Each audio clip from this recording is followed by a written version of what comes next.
Welcome back to Sidewalk Skyline Podcast. I'm your host, Kevin Rogers. And on the episode today, and also part 2 of this interview, you're going to meet Kelly Franklin. Kelly was a child of privilege growing up in a very well-to-do part of Toronto, but found herself in her teen years migrating to the streets and living a very difficult life. We're going to hear all about that difficult life in part 1.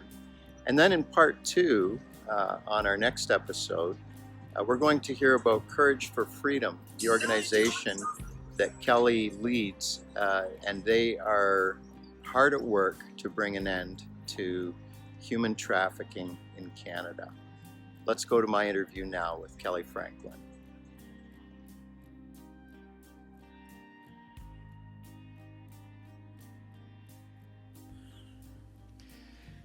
Before we get into the really serious topic of human trafficking, I think it would be good to hear your story. And I know you, Kelly, and I know that anytime we've had a conversation, it's usually a lot of fun. But your story is not so fun, going back to the beginning. No. So why don't you start there? Well, so just trigger warning for anybody that's been involved in any kind of abuse, domestic violence, violence against women, men, girls, or boys. I'm just going to be myself. Kev, yeah. I know you're yourself, so I'm in good company.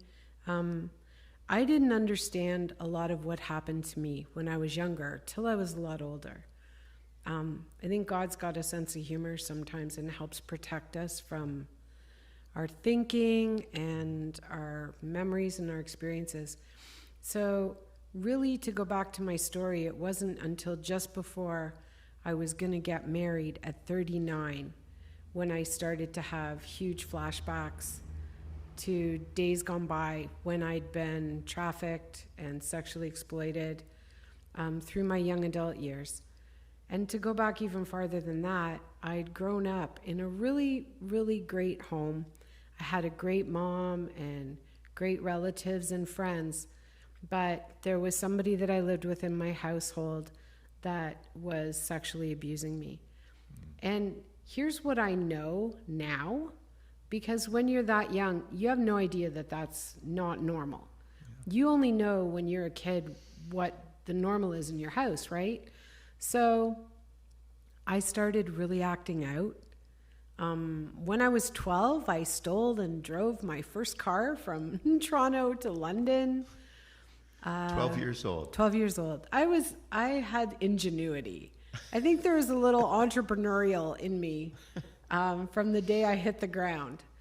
And I just was trying to cry out, but I didn't have the words or know really what was wrong or why I was behaving this way.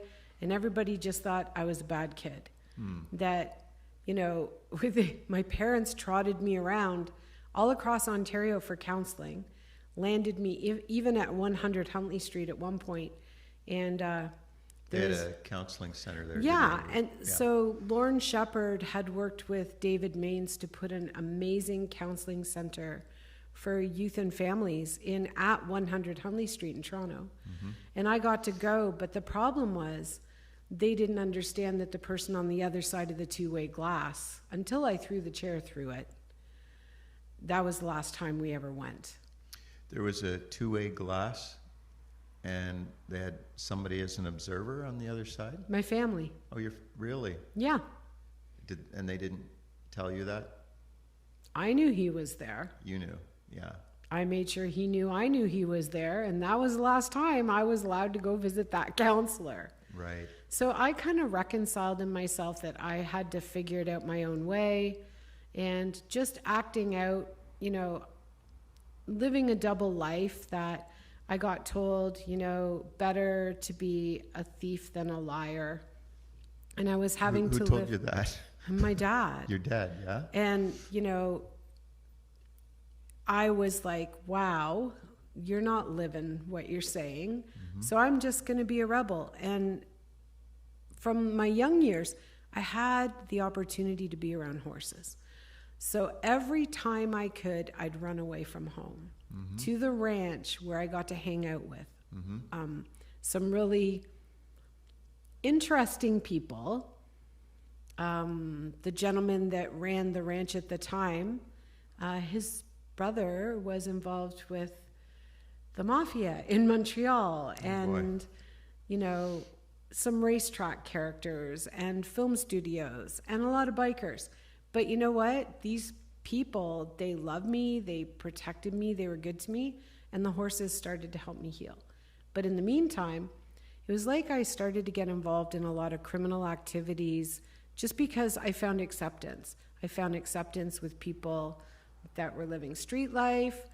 I found escaping in drugs and just things that were really exciting, helped me to forget about what was happening to me in the house. So I started doing life on the installment plan, as my mom fondly called it.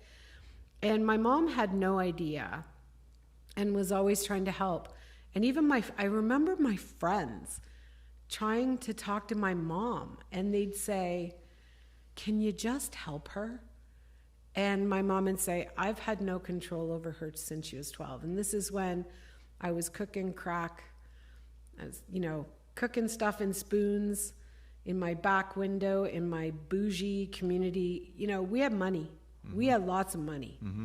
And I was cooking, and my mom and dad couldn't figure out where all the spoons were in the winter. Well, they were in the snow, because once it gets so hot and I'd cooked up, I'd just throw the spoon in the snow. It wasn't until the spring that anybody in our family had any spoons in the drawer. So just, and even looking back now, Kevin, this must be odd to hear, but... How old were you then? 13. 14. And what area were you living in then? In Toronto. Toronto, yeah. Yep. And I lived in a good neighborhood, and I went to a good school, and I had good friends, but there was this hidden life of what was happening to me that people just would not understand. There's people that I meet today that knew my family, and they're like, "Really?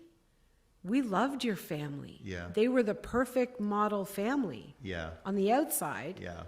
But there was all this pain. The funniest thing is at 12, I really started rebelling. I stopped getting on the bus to go to catechism school, because we were Catholic growing up. They would send me to go to catechism for my first confirmation. And we all stood at the same corner to get on the bus. Yeah. We're in Toronto. Yeah. And I just decided that some kids getting on another bus looked like they were having more fun. So for a whole year that I was supposed to be going to school for catechism, I went to the Baptist church and I was stealing grape juice. And somebody from the high school that knew that I was going there eventually, by the time I'm like 14, 15, they were involved in ministry at the high school. And they came to visit my dad to tell them what a great attender I was at the Baptist church. And my dad threw the man off the porch. I remember that guy to this day. Yeah. His name was Buddy Birch. I remember that name. And he had the courage to talk to my dad. Yeah. But it didn't really go well, especially for me. I wasn't allowed to go back. And it's very funny because I intersected with one of my bus captains, and he's now pastoring in London, Dave Cottrell.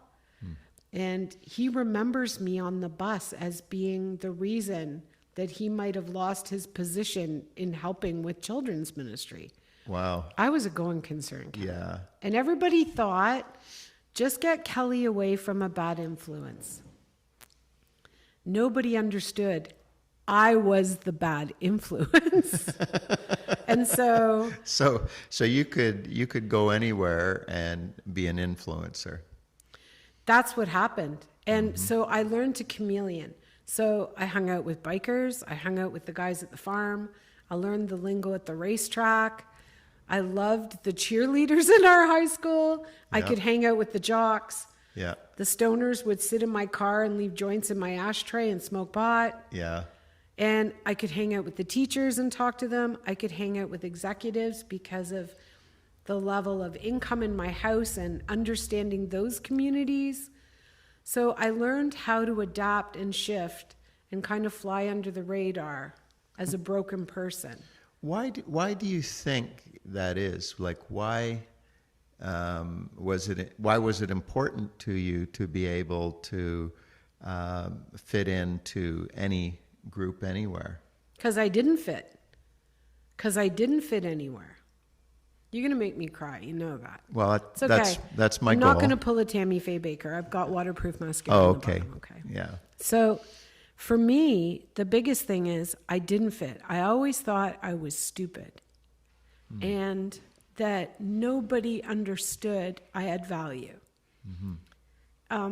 Even I played hockey at a high level. I rode horses at a high level. I did really well at school when I wasn't drunk or shoved in a locker because I was stoned to hide from the teachers. I was good at art. I was good at organizing other people to play in sports and teams. But at the time, like through my teenage years, I never saw it. It's funny, after, 25 years going out back and hanging out with some girlfriends from high school, they said, we always knew you were a leader. I'm like, well, for the love of God, why didn't one of you tell me? But yeah. I didn't know, and I didn't want to damage my mom. So I didn't speak about what happened. I just kept trying. I realize now with all the things I do today, I was inadvertently crying out for help. I was running away from home. I was hanging out. I was, some of the stories I could tell, they're ridiculous. But you told me one about you were running, hiding out from the cops, and they were looking for you for a long time in Toronto, and then where they found you? In the stables where the horses were, because if I was close to the stables police. For the police stables. The police horses. The police horses. So to run away from the police, you hid in their stable. Because it was the safest thing I knew, and the closest. I didn't have any more money to run further. Yeah. I remember stealing cars at 13, and my dad catching me and me out driving him. Yeah. In a getaway speed chase. And my mom telling me that he wasn't mad that I drove the car. He was mad that I outdrove him. It was stuff like that. Yeah. So I learned that I could be good at being bad. And so I started doing drugs. I started dealing drugs. I started a lot of criminal activity, starting with B&Es and cars, banks, guns, working in communities with Jamaican gang violence. That was my ex. And then working through circles that integrated Chinese mafia to Montreal mafia to all of that stuff. And I could filter back and forth and just chameleon into this because I had to fit. And I talked my way out of a lot of jail time. Wow. I knew how to put the ponytails on and some pink lipstick and look younger than I was and play the victim from a really well-off family that somebody had led awry until that didn't work anymore. And when it didn't work anymore and it caught up with me, I was such a hot mess and just messed up. And I didn't even understand what had happened to me in a lot of the things down in South Regent Park, Alexandria Park, South Jane Finch, Driftwood, Eddystone, Malvern, like you name every area of Toronto that I should not have been in. Those are all gang areas traditionally. They were my digs. Yeah. I was the most comfortable there. Yeah. When I married my husband, I took him down to Kensington Park, walked him through Scatting Court, and took him through Graffiti Alley and said, you realize you're actually sitting in Shooting Gallery Alley. Graffiti Alley now in Toronto, it's a beautiful place to look at the art, but it's where all us heroin addicts used to go and shoot. Yeah. When you were in the midst of, what onlookers would say, this is really dangerous. No, I was comfortable. You were comfortable. Yeah, they were my people. Yeah. How were you able to, live without the fear of, guns and the violence and all the things that went along with it. So what's really amazing about it is that I have a perception of what entrenched lifestyle is. Mm-hmm. It is probably one of the most positive things that I can offer when I work with police or victim services or victims or survivors or people that still, for survival, are living street life. Mm-hmm. There is a culture of that life that you become entrenched in. And it becomes your day-to-day and your normal. Yeah. And so we don't look at it like, it's funny because now I have to be really careful. I don't adopt that us and them mentality, which the church does a really crappy job at sometimes. Mm-hmm. And I challenge a lot of church leaders. As soon as you think you're an us and them, I wouldn't darken the door of your church. Yeah. Because whenever you start to think that I'm a project and that's where you get your validation from, you're not loving on me with a good heart. Yeah. You're just trying to validate yourself. So when I'm thinking about things now with what I get to do, mm-hmm. I'm like, what did this used to feel like? How did it feel? How did it feel to be overwhelmed? I remember there were these crazy women. I went through jail. I did my time. I watched people die.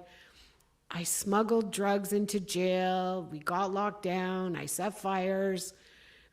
I actually have some really cool memories of jail. Yeah. That taught me, wow, I was really smart. I started business in jail. I was threading people's eyebrows by pulling thread out of my t-shirt. I had figured out how to file down my toothbrush and make a needle, and I could alter people's clothes and make money.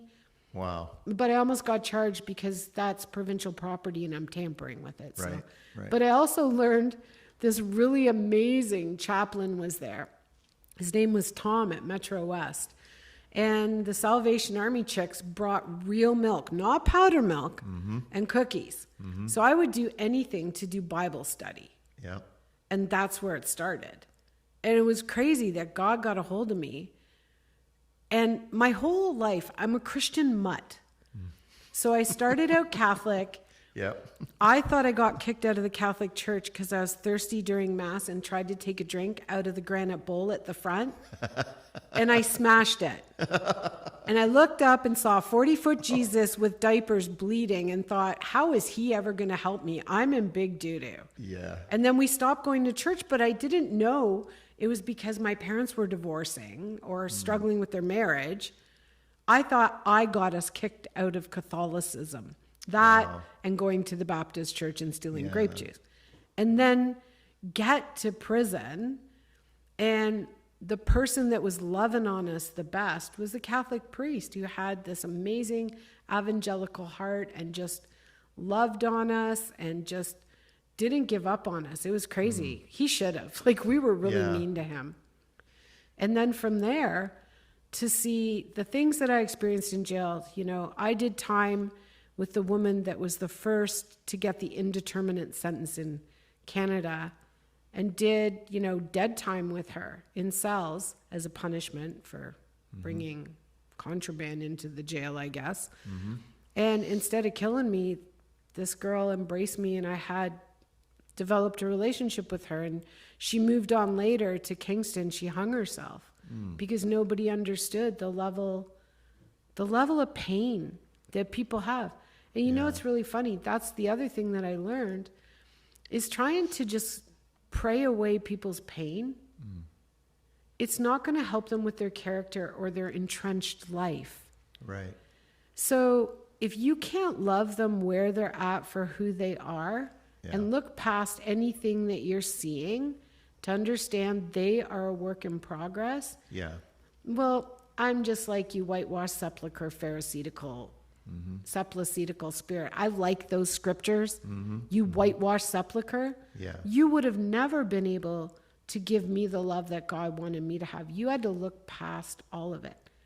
So when we can do that and not, when we can have the poker face And it doesn't matter what the smells are or the sounds are or how much smoke we're seeing. Yeah. Or whether it's a good day or a bad day. And we're just consistent. That's where I came to. Somebody did that for me. And these crazy, I came out of jail. I was already pregnant. I'll let you do the math. And there was a hit out on me. So I went into hiding through Elizabeth Fry, and they did a really great job of loving on me, but I couldn't trust them to keep me safe. And so I went into hiding, and I had my son, and I was living like this isolate. It's pre-COVID. I know isolation, right? Yeah. Well, Yeah. I've also been in SAG.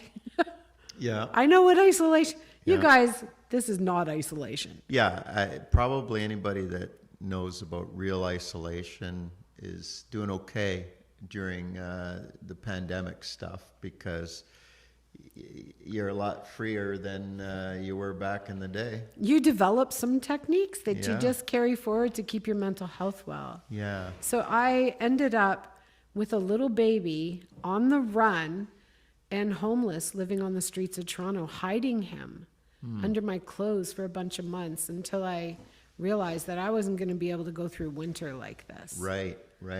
And then just moving forward from there, I was just, nobody would give me a job. I have a record. I have a record that includes weapons and some pretty severe things. Yep. Which is really funny to think that when the church embraced me, I became the children's minister. I used to take the kids to Sunday school once God got a hold of my life, and think to myself, do they really know who's teaching the class? I'm thinking of like the Pied Piper, Oh my goodness. Yeah. So there was an amazing pastor named Tom Burke and know another Tom, dude yeah. named Naran Kulathungam, and they were church planters. And, there were some Baptist ladies before that kept coming to my door and knocking on my door because I was hermiting. I was having groceries delivered. Yeah. We never went outside the house. And they kept knocking on the door. And after, I think, 18, every swear word in the book was launched at them. And they kept coming back. And I jokingly called them Lee press-on Christians, like the press-on nails. They Yeah. all look the same with flippy hairdos. And if I didn't look through that people, I could have thought, oh my gosh, they probably all have aprons on. You know? So when were you convinced that this man on the cross, Jesus, was somebody that understood you, loved you, and that you could follow? How did that happen? Well, Because it doesn't sound like leading up, through Wasn't your going formative good. years, like there was any comprehension of that. there were, what's really funny? There's glimmers. When I Yeah. look back now, I think of a girl named Carrie Carter that was trying to witness to me, or Gino Retta from TSN Sports, Yeah. trying to put my drunk butt on a bus to go to. And, I've got vodka in my McDonald's when everybody else is just doing campus life. I'm doing woohoo life with campus life. Like so many people, I see so many intersection points where God was there. Yeah. Jesus was there. It's just like You just didn't recognize him. he at the was time. watching me. Yeah. Like, I'm still here, Cav. Yeah. Like, Yeah. really? There's a lot of my friends that are not here. Mm-hmm. They really aren't. They, drugs and gangs and violence and shootings and suicides, like, the list is unending. And so when I got to this point where I finally said to these ladies, okay, if I come to you, if I come with you to church, because that's all they wanted me to do, just come once. And I would swear my head off at them, and they would leave boxes of stuff outside my door. I'm like, are they stupid? Do they not know who I am and what I'm capable of? Do they not know that if I open this door, I'll jack them for their purses? That I'll find out where they live, and I'll know when they're home, and I will break into their houses? Well, it's interesting you talked about when you were in that gang life, that entrenched life. Yeah. But that's what was happening with these church people too. They had an entrenched life that said, see the best in a person. Yeah. Look past the behavior. Oh yeah, they did. And look at people through the eyes of Jesus. Exactly. And they may have been dumb as a bag of hammers sometimes, or naive. Thank God. Thank God, because they, in the same way that you were fearless in the midst of violence and greed and all the things associated with gang life, they were entrenched in the love of God. And I thank God they didn't know my world, or they would have run like the Dickens. They really? They might have. A lot of people or would. not. Right. Or not. But it's really cool sometimes how God only lets us know what we need to operate in what we need to listen and do. Yeah. Not so many of us now are like, let's start this and let's do that. And I'm like, could we take a step back and see what God wants? And that's what these women did. They did. And so I went to church. Yeah. I said, if I go to church 18th time, so yeah, 18, great number for me. 18th time at the door. I'm like, oh, so if I come to church with you, will you leave me alone? Yes. Great. Pick me up Sunday. And this woman with her husband, a set of twins, a young girl that was my son's age, and their older twin daughter and me are shoved into their truck to go to a place that originally was out in Campbellville called Bezac. Bezac. It was a healing center. Oh, and wow. that's where this church started. I didn't know. I was not dressed appropriately or prepared for this. Yeah. And I sniveled through all of worship. The Holy Spirit just got a hold of me. It's funny. Like I'm a very drama person because that's my life. Everything has been a larger than life story. There's nothing easy or simple. People sometimes question me and go, how could that happen? I'm like, well, when my mom was alive, you heard her. Even my husband, George, had to say, did this really happen? And my mom's like, yeah. So I watched what was happening in worship, and all of a sudden my heart was just like hurting and open, and I'm leaking. And I mean, I hadn't cried for 10 years. I'd shoot you as soon as I'd look at you. I'd steal from you. I could smile in your face and hurt you. Like that was who I was. And my mom never gave up on me, but she got to a point where she's like, you can't live with us.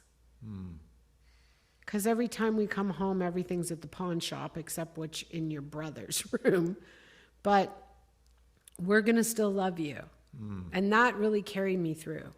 And that first time that I went, and these people loved on me, I thought they were nuts. I was like, you guys are crazy. Like, you have no idea who I am. But there was something about being embraced. And this family, they treated me like family. Yeah. They took me into the church and said, this is our friend, Kelly. Yeah. Friend? Really? Yeah. Really? And just introduced me to everybody they could.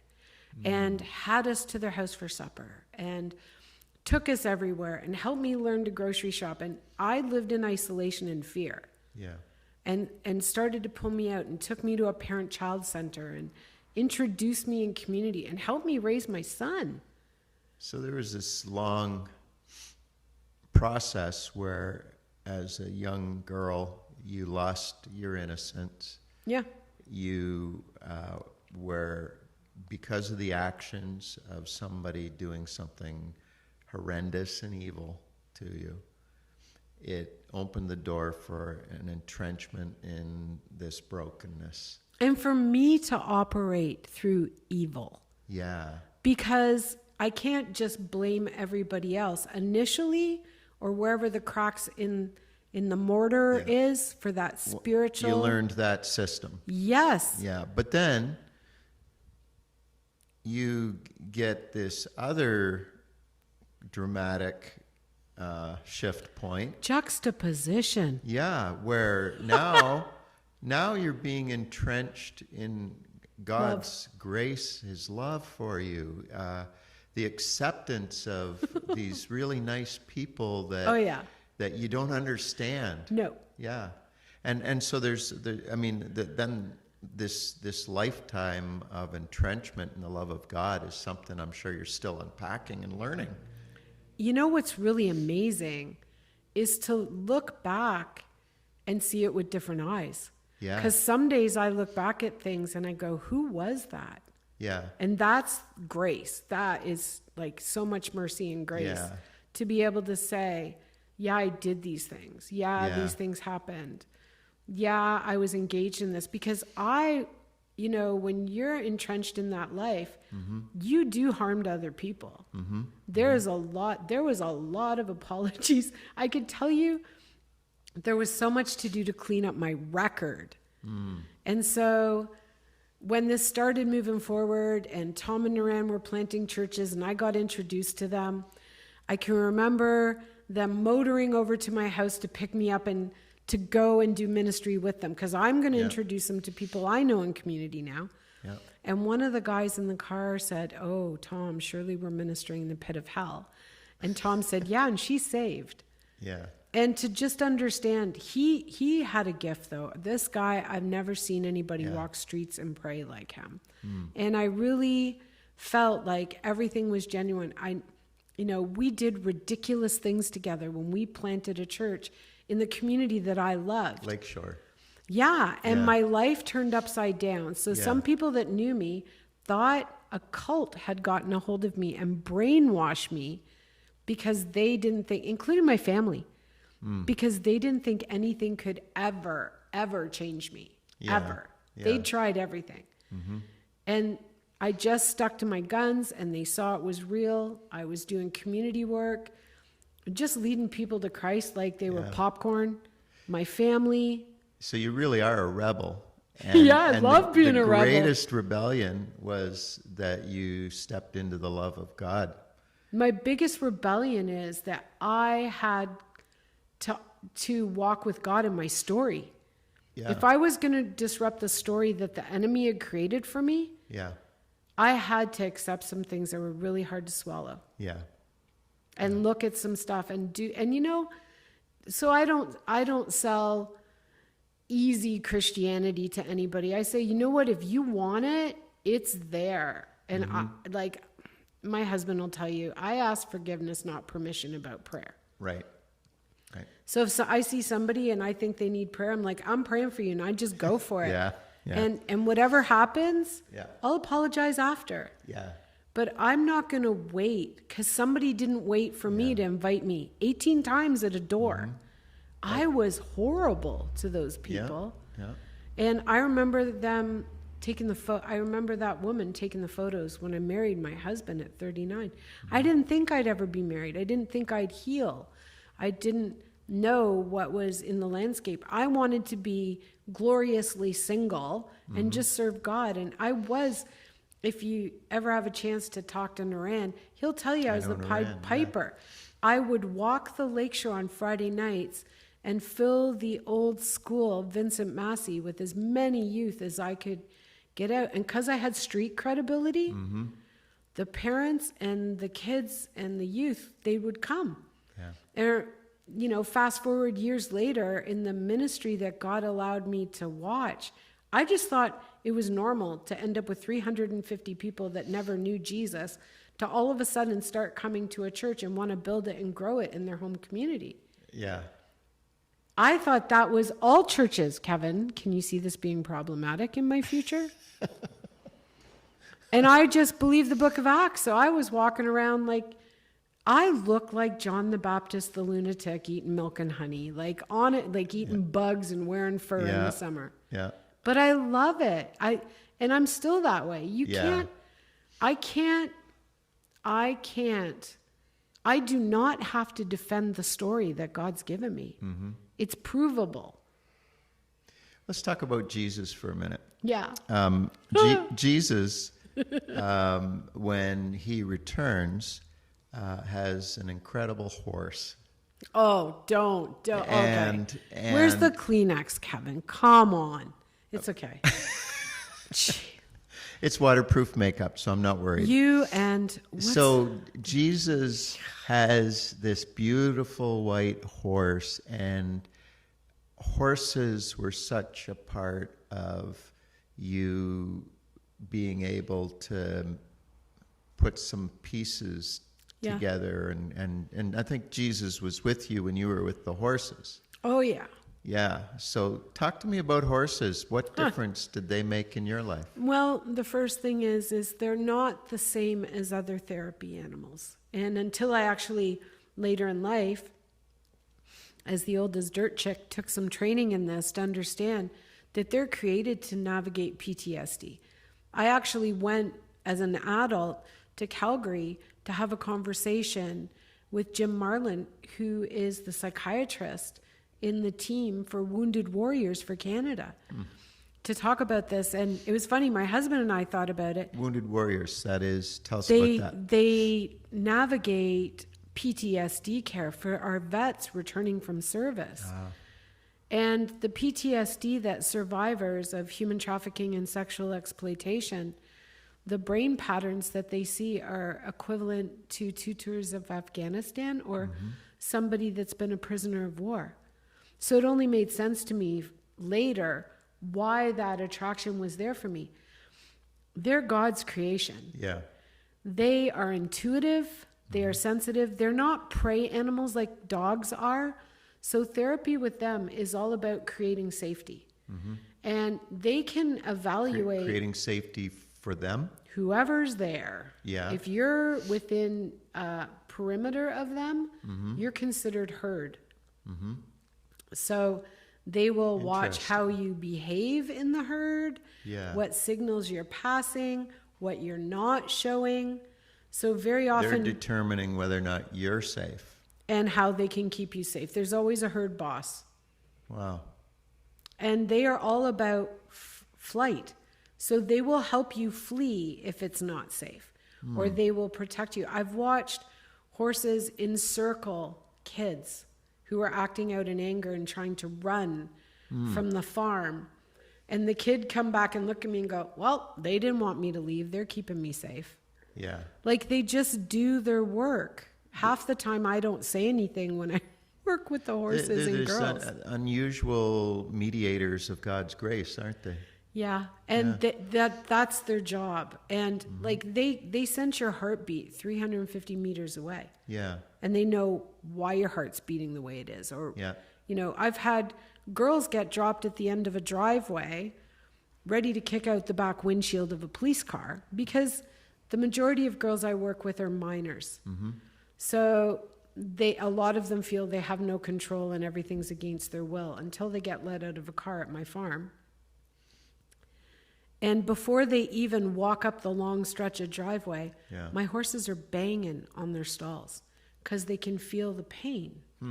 And they take it almost like electricity and they ground it. And that's, you know, have you ever take your shoes off, Kev, and just want to touch the grass?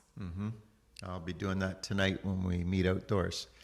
There is something about what was created for us that connects us to each other, not in a hocus pocus. Like, I'm not being weird. No. It was the plan of creation. Yeah, God designed creation to work well. Yeah, and I can tell you at 12, if I hadn't had horses, I wouldn't be here. Multiple times I would have taken my life. So let's fast forward then. Having horses in your life growing up, running from the cops, hiding with the horses, and then 39. Now you're this person I was who a loves minister. I was a Jesus. minister. You're a minister. I still couldn't believe it. I know, and you married George at 39. Yep. And so now we got to talk about Farmtown, Canada, because started as this Funny is such Farm.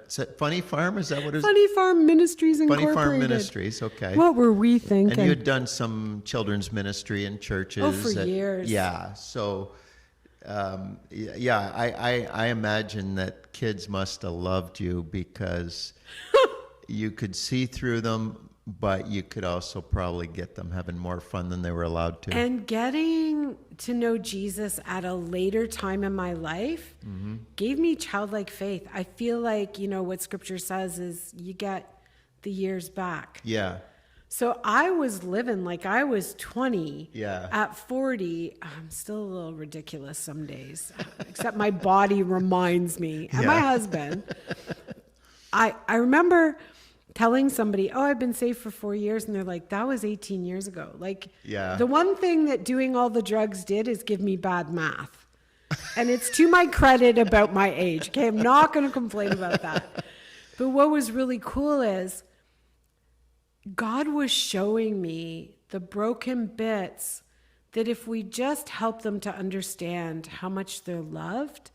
And so when we started Funny Farm, George and I had a plan. We started a farm. We started bringing kids from the church. The Y started sending buses of kids. Big Brothers, Big Sisters sending kids. Children's Aid was sending kids. Kids.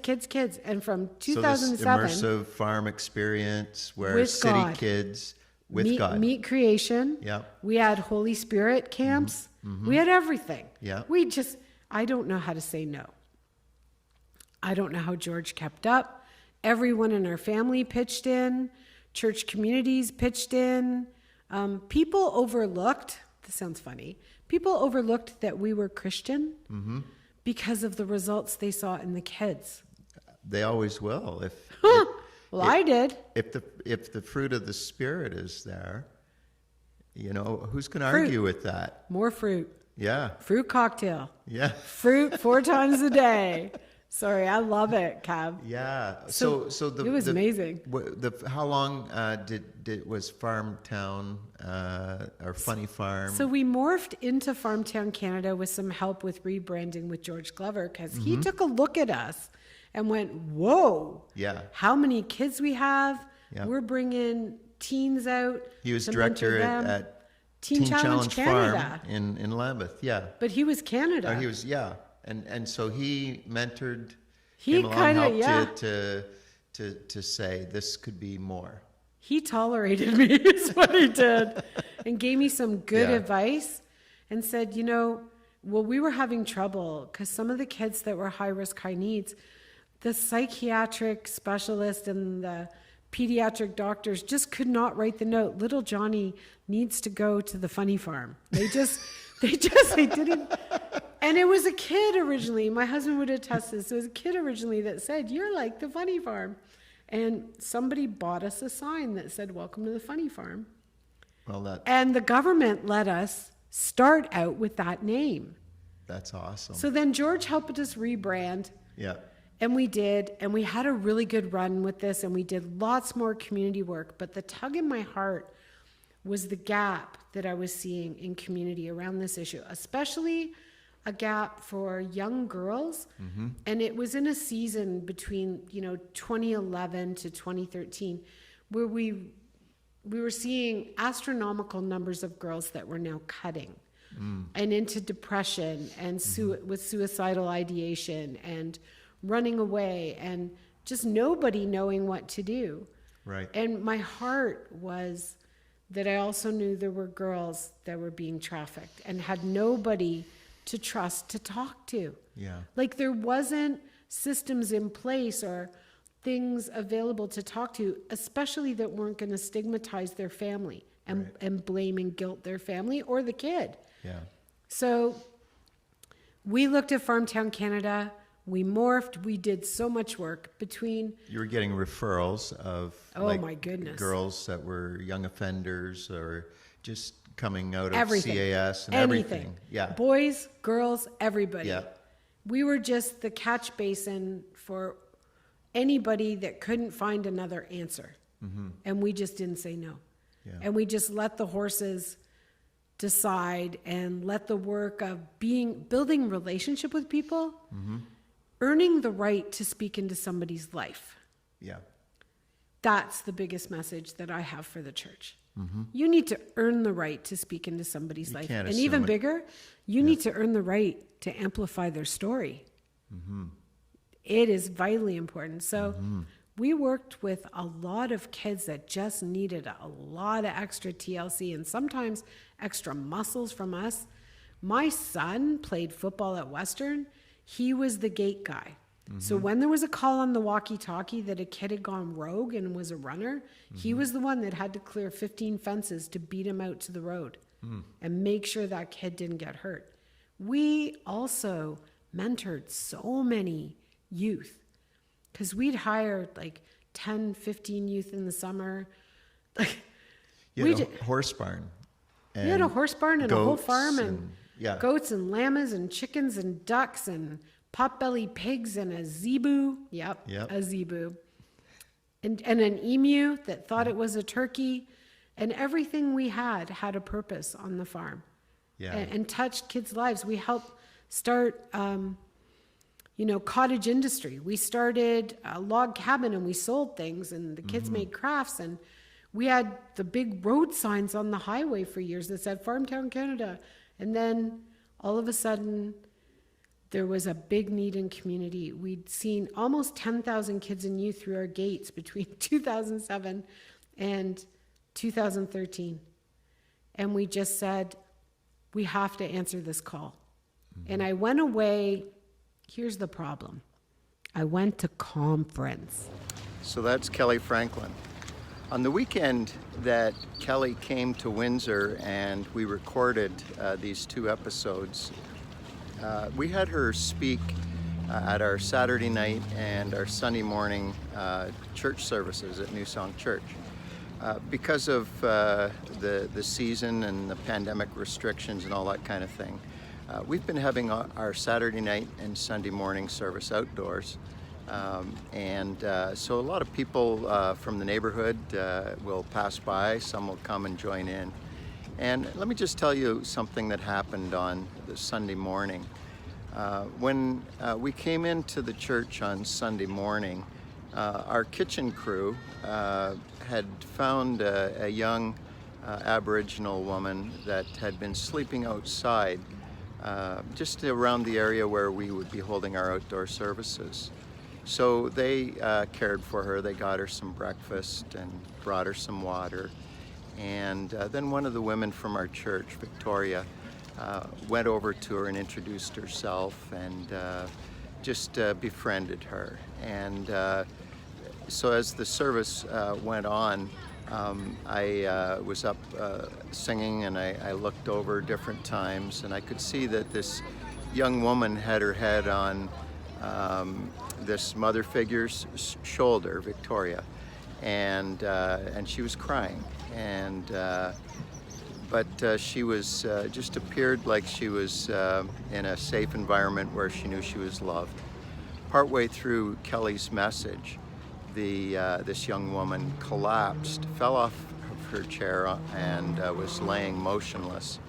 And so one of the nurses and another social worker from the church were able to come over and administer Naxalone, and we called the ambulance. But you know what really marked that event was, first of all, Kelly being there with a message about really caring about what people go through. And the number of people through the days following that kept asking me, have you heard how that young woman is doing?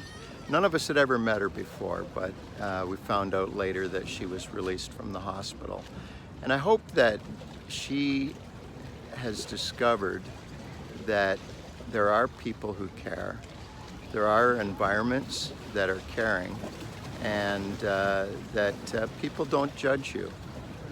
People want to help and want to meet needs. So I encourage you to tune in to part 2 of my interview with Kelly Franklin. We're going to be digging into some of the harsh realities of the sex trade and sex trafficking in Canada. And Windsor's a border city, and border cities, of course, are hot spots for trafficking. So please tune in again, And you can check out Kelly Franklin in the show notes to find out more about Courage for Freedom. Well, until that time, I'm Kevin Rogers, and you're listening to Sidewalk Skyline Podcast.